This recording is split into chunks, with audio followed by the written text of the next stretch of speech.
Gulf breaking ന്യൂസിലേക്ക് സ്വാഗതം. പ്രവാസ ലോകത്തെ വിവിധ വാർത്തകൾക്കായി ഈ ചാനൽ സബ്സ്ക്രൈബ് ചെയ്യൂ. ഞായറാഴ്ച ഉച്ചയോടെ പെയ്ത കനത്ത മഴയിൽ റാസൽ ഖൈമയിലും ഫുജൈറയിലും നാശനഷ്ടം സംഭവിച്ചതായി റിപ്പോർട്ടുകൾ. യുഎഇയുടെ ചില കിഴക്കൻ പ്രദേശങ്ങളിൽ കാലാവസ്ഥാ നിരീക്ഷണ കേന്ദ്രം യെല്ലോ ആംബർ അലർട്ടുകൾ പുറപ്പെടുവിച്ചു. രാജ്യത്തുടനീളം തണുത്ത താപനിലയും പ്രതീക്ഷിക്കുന്നുണ്ട്. അതേസമയം ദുബൈയിലും ഷാർജയിലും വിവിധ പ്രദേശങ്ങളിൽ ഇന്ന് നേരിയ തോതിൽ മഴ പെയ്തു. അതേസമയം വാഹനമോടിക്കുന്നവർ ശ്രദ്ധയോടെ വാഹനമോടിക്കാനും സുരക്ഷിതമായി വാഹനമോടിക്കാനും വേഗത കുറയ്ക്കാനും വെള്ളക്കെട്ടുള്ള സ്ഥലങ്ങൾ ഒഴിവാക്കാനും അധികൃതർ നിർദ്ദേശിച്ചിട്ടുണ്ട്. സൗദി അറേബ്യയുടെ സുരക്ഷാ വിഭാഗങ്ങൾ നിയമലംഘകരെ തേടി പരിശോധനകൾ ശക്തമാക്കുന്നു. ആയിരക്കണക്കിന് നിയമലംഘകരെയാണ് കഴിഞ്ഞയാഴ്ച നടത്തിയ പരിശോധനയിൽ കണ്ടെത്തിയത്. ഇതിൽ 10,000 പേരെ നാടുകടത്തുകയും ഇതിൽ ഇരട്ടി പേരെ അറസ്റ്റ് ചെയ്യുകയും ചെയ്തു. ഇവരെ സഹായിക്കുന്നവർക്കെതിരെയും കടുത്ത നടപടികൾ സ്വീകരിക്കുമെന്ന് അധികൃതർ മുന്നറിയിപ്പ് നൽകി. തൊഴിൽ താമസ നിയമങ്ങൾ ലംഘിച്ചവരും അനധികൃതമായി സൗദിയിൽ പ്രവേശിച്ചവരും വിസ കാലാവധി കഴിഞ്ഞു മടങ്ങാത്തവരും അറസ്റ്റിലായവരിൽ ഉൾപ്പെടുന്നു. ബംഗ്ലാദേശുകാരാണ് സൗദി അറേബ്യയിലെ ഏറ്റവും വലിയ പ്രവാസി സമൂഹം. 2ാം സ്ഥാനത്ത് ഇന്ത്യക്കാരാണ്. 25 ലക്ഷത്തോളം ഇന്ത്യക്കാരാണ് സൗദിയിൽ താമസിക്കുന്നതെന്നാണ് കണക്കുകൾ. ഈ സാഹചര്യത്തിൽ രേഖകൾ കൃത്യമാണെന്ന് പ്രവാസികൾ ഉറപ്പിക്കേണ്ടതുണ്ട്.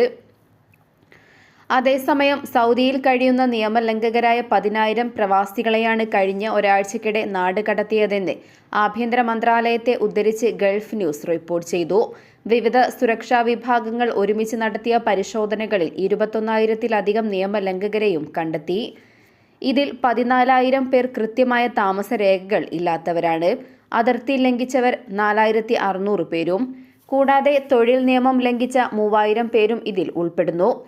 കൃത്യമായ രേഖകൾ ഇല്ലാത്തവരെ യാത്രാരേഖകളും മറ്റും ശരിപ്പെടുത്താനായി അവരുടെ രാജ്യത്തിന്റെ എംബസിക്ക് കൈമാറാനാണ് തീരുമാനം. അതേസമയം 2,300 പേരെ നാടുകടത്താനുള്ള നടപടികൾക്കായി മാറ്റി.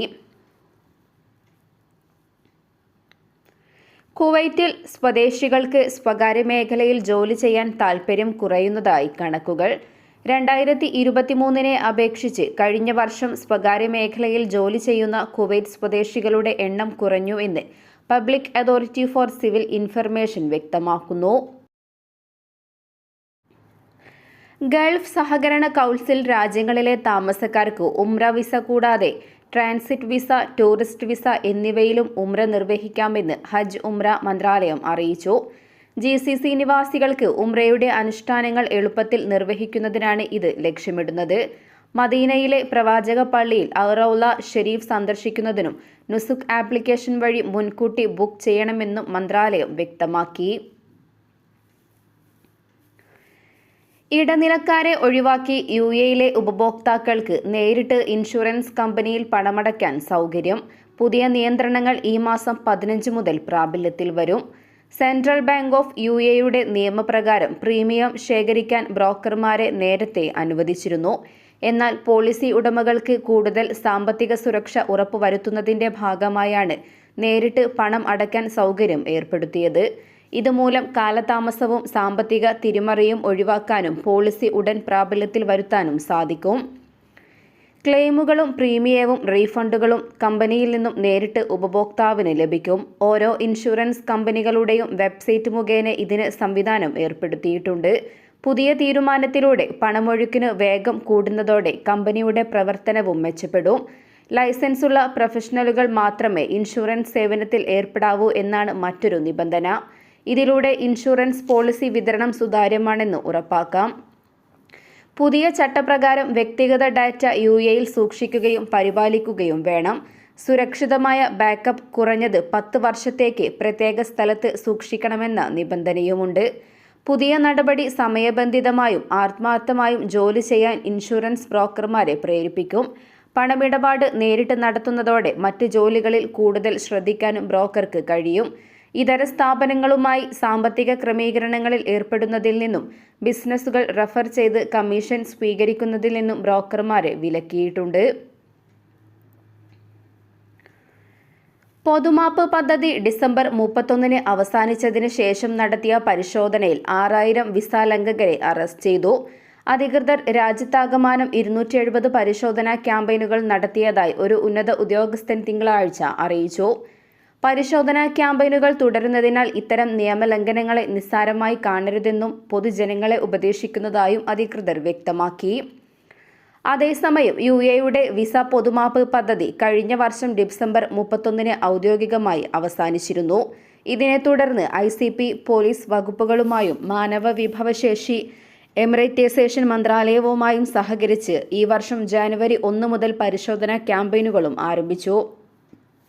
സെപ്റ്റംബർ 1 ആരംഭിച്ച പൊതുമാപ്പ് പദ്ധതിയിലൂടെ UAEയിൽ താമസിക്കുന്നവർക്ക് അവരുടെ റെസിഡൻസി സ്റ്റാറ്റസ് ശരിയാക്കാനും പിഴയോടെയോ പിഴ കൂടാതെയോ സ്വന്തം രാജ്യങ്ങളിലേക്ക് മടങ്ങാനും അവസരം നൽകിയിരുന്നു. സൗദി അറേബ്യയിലെ പ്രവാസികൾക്ക് ഇനി നാട്ടിലേക്ക് വാട്സപ്പ് വഴി വിളിക്കാം.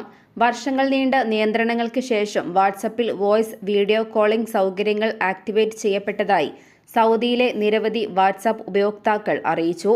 എന്നാൽ ഇതേക്കുറിച്ച് ഔദ്യോഗിക അറിയിപ്പുകളൊന്നും ഇതുവരെ പുറത്തുവിട്ടിട്ടില്ല. ഈ സൗകര്യം സ്ഥിരമായ സംവിധാനമാണോ അതോ താൽക്കാലിക പരീക്ഷണമാണോ എന്നതിനെക്കുറിച്ചും ഔദ്യോഗിക സ്ഥിരീകരണമൊന്നുമില്ല. ഔദ്യോഗിക അറിയിപ്പില്ലാതെ കോൾ സൗകര്യങ്ങൾ ആക്ടിവേറ്റ് ആയത് പരീക്ഷണാർത്ഥമാണെന്നും പൊതുവായ വിലയിരുത്തലുണ്ട്. ടെലികമ്മ്യൂണിക്കേഷനും ഡിജിറ്റൽ ഇൻഫ്രാസ്ട്രക്ചറും മെച്ചപ്പെടുത്തുന്നതിനും ഉപയോക്താക്കൾക്കുള്ള ആശയവിനിമയം മെച്ചപ്പെടുത്തുന്നതിനുമുള്ള സൗദി അറേബ്യയുടെ ശ്രമങ്ങളുമായി ഈ നീക്കം യോജിക്കുന്നു എന്നും സാങ്കേതിക വിദഗ്ധൻ അഭിപ്രായപ്പെട്ടു. ലോകത്തിലെ ഏറ്റവും കൂടുതൽ ആളുകൾ ഉപയോഗിക്കുന്ന മെസ്സേജിംഗ് ആപ്ലിക്കേഷനുകളിൽ ഒന്നായ വാട്സാപ്പ് 2015 വോയിസ് കോളുകളും 2016 വീഡിയോ കോളുകളും അവതരിപ്പിച്ചിരുന്നു. എന്നാൽ ഇവയ്ക്ക് സൗദി ഉൾപ്പെടെയുള്ള പല രാജ്യങ്ങളും നിയന്ത്രണങ്ങൾ ഏർപ്പെടുത്തുകയുണ്ടായി. നിയന്ത്രണങ്ങൾക്കിടയിലും ഇടയ്ക്കിടെ കുറച്ചുകാലത്തേക്ക് ഇതിനു മുമ്പും ഈ സൗകര്യങ്ങൾ വാട്സാപ്പിൽ ലഭ്യമായിരുന്നു എങ്കിലും വീണ്ടും അവ ഡീആക്ടിവേറ്റ് ചെയ്യപ്പെട്ടതായാണ് അനുഭവം. 2024 മാർച്ചിൽ വാട്സാപ്പ് വോയിസ്, വീഡിയോ കോളുകൾക്കുള്ള നിരോധനം നീക്കിയതായി വാർത്തകൾ വന്നിരുന്നു എങ്കിലും സൗദി അറേബ്യയുടെ communication, space and technology commission ഇക്കാര്യം പിന്നീട് നിഷേധിക്കുകയായിരുന്നു. രാജ്യത്ത് വാട്സാപ്പ് കോളുകൾ ആക്സസ് ചെയ്യാൻ കഴിയില്ലെന്ന് മന്ത്രാലയം അറിയിക്കുകയായിരുന്നു. സൗദി അറേബ്യയിലെ സ്വകാര്യ മേഖലയിലെ സെക്കൻഡറി സ്കൂൾ വിദ്യാർത്ഥികൾക്ക് യൂണിഫോം ഏർപ്പെടുത്തിക്കൊണ്ട് വിദ്യാഭ്യാസ മന്ത്രാലയം ഉത്തരവ് പുറപ്പെടുവിച്ചു. സൗദി കിരീടാവകാശിയും പ്രധാനമന്ത്രിയുമായ മുഹമ്മദ് ബിൻ സൽമാന്റെ നിർദ്ദേശപ്രകാരമാണ് പുതിയ തീരുമാനമെന്നും മന്ത്രാലയം കൂട്ടിച്ചേർത്തു. രാജ്യത്തെ സർക്കാർ, സ്വകാര്യ മേഖലകളിൽ പ്രവർത്തിക്കുന്ന സെക്കൻഡറി സ്കൂളുകളിലെ എല്ലാ ആൺകുട്ടികളുമാണ് പുതിയ തീരുമാനത്തിന്റെ ഭാഗമായി ദേശീയ വസ്ത്രം ധരിക്കേണ്ടത്. വിദ്യാർത്ഥികൾക്കിടയിൽ ദേശീയ സ്വത്വവും വിദ്യാഭ്യാസ മൂല്യങ്ങളും ശക്തിപ്പെടുത്തുക എന്നതാണ് ഈ സംരംഭത്തിന്റെ ലക്ഷ്യമെന്നും വിദ്യാഭ്യാസ മന്ത്രാലയം പ്രസ്താവനയിൽ കൂട്ടിച്ചേർത്തു. പുതിയ നയപ്രകാരം സൗദി വിദ്യാർത്ഥികൾ പരമ്പരാഗത നീളക്കുപ്പായമായ തോബാണ് ധരിക്കേണ്ടത്. അതിനോടൊപ്പം ശിരോവസ്ത്രമായ ഗുത്രയോ ഷിമാഗോ ധരിക്കുകയും വേണം. പരമ്പരാഗത അറബ് വസ്ത്രധാരണ രീതിയാണിത്. എന്നാൽ പ്രവാസികളുടെ മക്കൾ ഉൾപ്പെടെ സൗദി ഇതര വിദ്യാർത്ഥികൾ തോബ് മാത്രം ധരിച്ചാൽ മതിയാകും. അവർ ശിരോവസ്ത്രം ധരിക്കൽ നിർബന്ധമില്ല.